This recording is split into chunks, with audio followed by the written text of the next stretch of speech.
Hey, does Father know best? You're asking yourself, I wonder, does Father really know best? I'm Todd. I'm just a regular dude walking in the Word. Today we're jumping into Judges.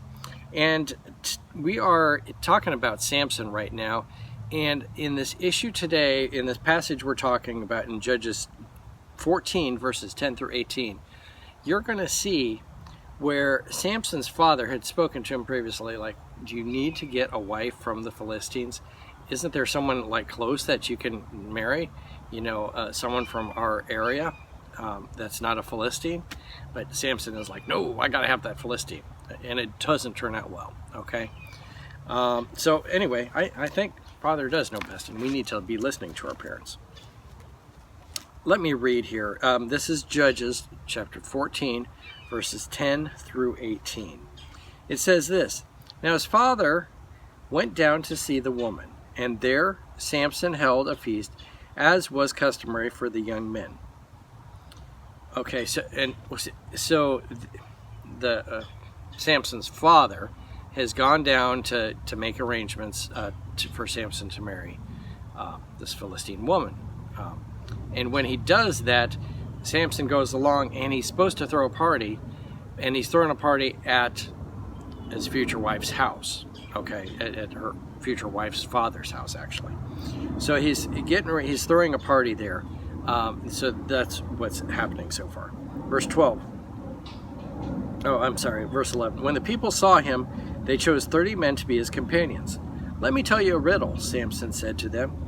If you can give me an answer within the 7 days of the feast, I will give you 30 linen garments and 30 sets of clothes.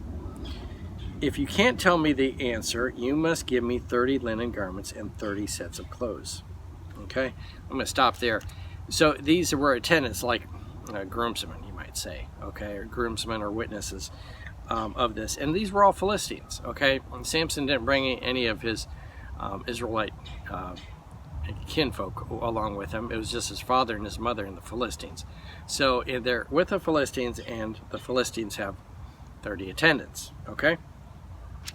And so he's setting it up, and he's going to have this riddle, and he thinks he can really get them with this riddle, and he's going to get 30 new outfits, okay? So apparently back in that day it was a big deal to have 30 new sets of clothes.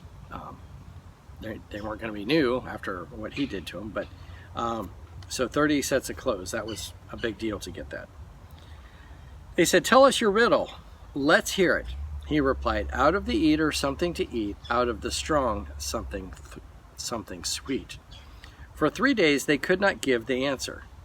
On the 4th day they said to Samson's wife, coax your husband into explaining the riddle for us, or we will burn you and your father's household to death. Did you invite us here to steal the property? The Philistines here weren't too excited about being made fools of here, and they said to the wife, you need to get the answer to us, or we're gonna kill you and your whole family, burn your house down. Verse 16. Then Samson's wife threw herself on him, sobbing, you hate me. You don't really love me. You've given my people a riddle, but you haven't even told me the answer. I haven't even explained it to my father and mother, he replied. So why should I explain it to you? Not a lot of trust in this relationship. Okay, this relationship is not based on trust, as you can see here. She cried the whole 7 days of the feast. So on the 7th day he finally told her, because she continued to press him. So in turn explained the riddle to her people. Okay, so then she tells the people. Can you imagine? You're on your during getting married here, and for 7 days you've got a wife crying and bugging you about this. How joyous would that be to have this new wife of yours just in tears about not knowing the riddle? Hopefully you'd figure out something's wrong here. Verse 18, before sunset on the 7th day, the men of the town said to him, what is sweeter than honey, and what is stronger than a lion? Samson said to them, and this is like one of the best phrases in the Bible here, If you had not plowed with my heifer, you would not have solved my riddle. Meaning, if you wouldn't have messed with my wife, you wouldn't know the answer to the riddle. What I want you to see from here is this. The wife that Samson, earlier on in the episode we had talked about, in the beginning of chapter 14, Samson said, I have to have that wife. Okay, and the father said, and that's going back to Judges 14, 3 and 4. Let me reread that, okay, because it's a big deal. His father and his mother replied, isn't there an acceptable woman among your relatives or among all our people? Must you go to the uncircumcised Philistines to get a wife? But Samson said to his father, get her for me. She's the right one for me. His parents did not know that this was from the Lord, who was seeking an occasion to confront the Philistines, for at that time they were ruling over Israel.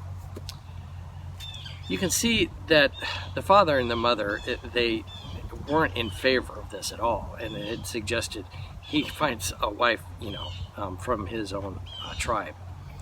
But no, he's like, I want this Philistine wife, and you need to get her for me. So it was all about, being self-centered and not listening and honoring what his parents said.